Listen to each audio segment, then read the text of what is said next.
In today's video, the story of the tragic events that happened during the weekend of September 11th through the 13th will now begin to change.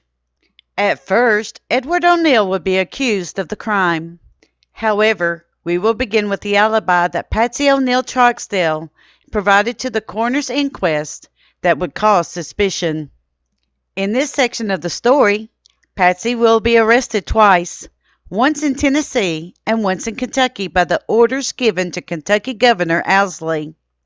Then she changes her name from O'Neal to Troxdale when she gets married. That is why we will be using both names and referring to the same person in this video. All aboard the Kentucky-Tennessee Living Time Machine.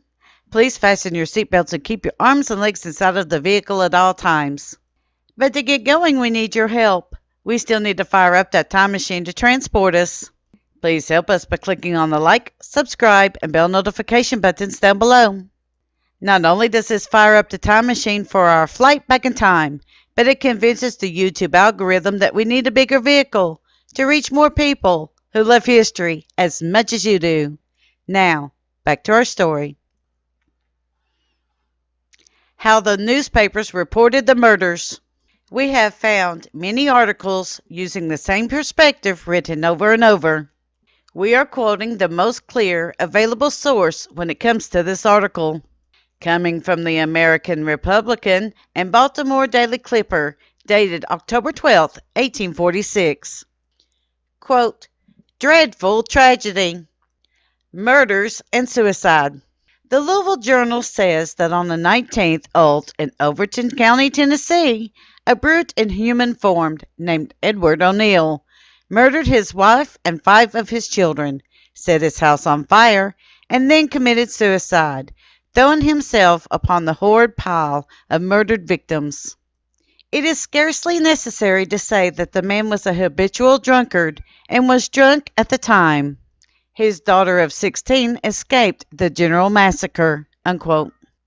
A little bit of shorthand on the newspapers. Newspapers have limited space, so a lot of abbreviations will be used for terms. ULT is short for ultimo, which literally means previous or last month.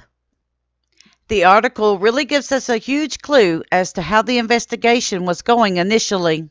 It was initially thought that in a drunken rage, Edward O'Neal did the familicide. Evidently, Edward O'Neal was well known to be violent if he was drinking, especially toward his own family members. And since he had been violent before, it stood to reason that he would be the main suspect. But did he do it?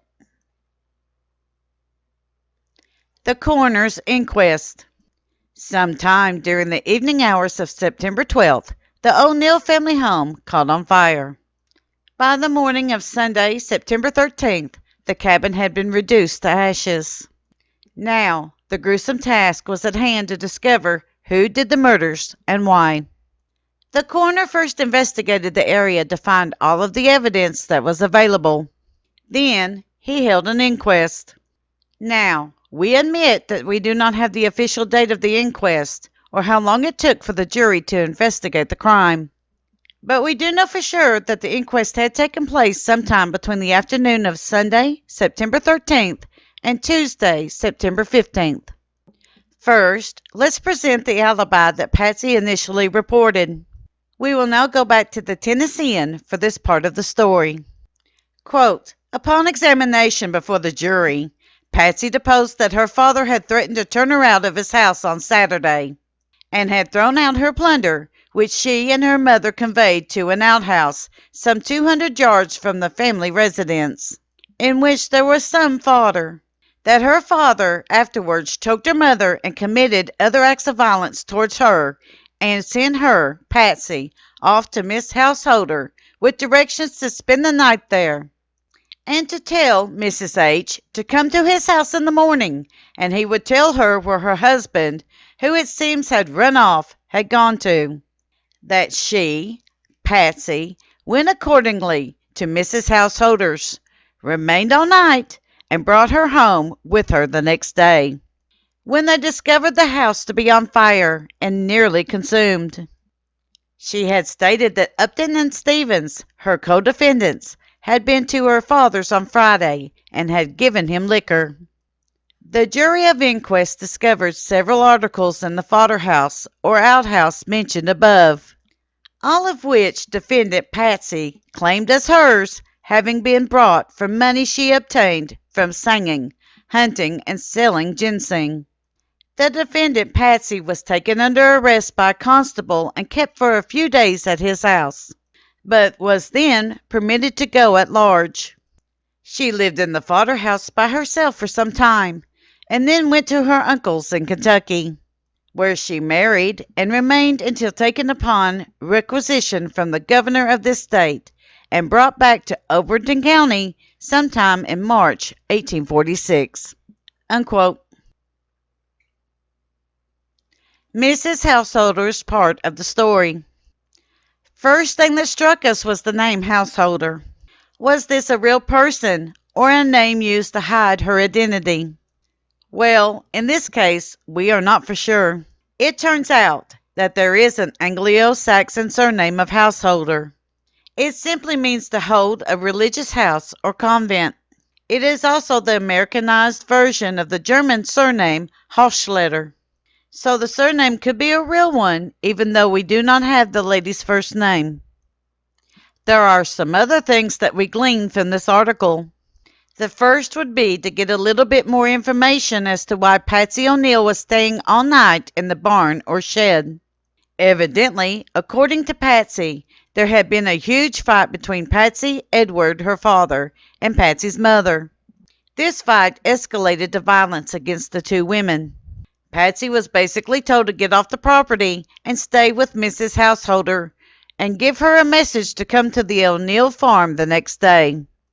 Evidently, Edward had information as to where Mrs. Householder's husband was now located. Both women came back to the house together, and the house was now in ashes. Now, we can see two sides to this. It does seem very convenient for Patsy to be sent to a neighbor's home for the night. And, to ensure that the neighbor returned with Patsy to the scene of the crime, a message was sent for her to come to the cabin the next day. This could serve as Mrs. Householder was now a witness that Patsy was elsewhere when the crime happened. On the other hand, the events could have taken place exactly as Patsy had dictated. But as any good detective will tell you, a little questioning will make a false alibi fall apart. Patsy's belongings and first arrest. One of the things that must have stood out to the coroner and those that were investigating the crime scene is that all of Patsy's things were not in the cabin that was burned down. Patsy's belongings were in the building in which she was staying.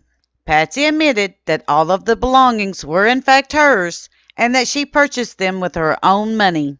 She was selling the ginseng that she was finding for profit. Now, we have to say that this does look pretty suspicious. If you are planning on burning down a building, you would pretty well make sure that anything that you wish to keep would be kept away from danger, wouldn't you? You would also make sure that you had an airtight alibi for the time that the building was noticed to be up in flames. I'm sure that both of these things were taken into consideration when it came to Patsy O'Neal at that time. It was at this point in the story that Patsy O'Neal was first taken into custody by the constable, and she had to stay under house arrest at his residence. She was given the freedom to come in and out of the house and mingle with the population of the community as she pleased, but she had to stay at the constable's home. She was eventually allowed to go back to the building that she was staying in and live there for some time. The second arrest in Kentucky. It is not clear when Patsy O'Neal left the state of Tennessee. However, it seems that she did indeed leave the state to reside with an uncle who lived in Kentucky. While in Kentucky, she met and married a man named Troxdale.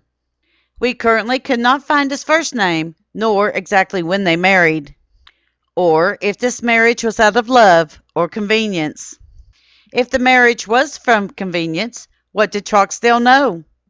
We do know that Troxdale did not testify at the trial.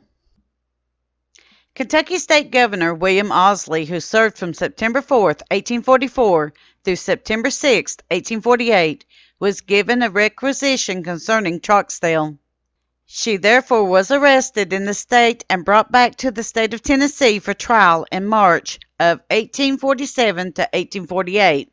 The year is not clear because of the timing in the newspaper articles states that it happened before the murders had taken place.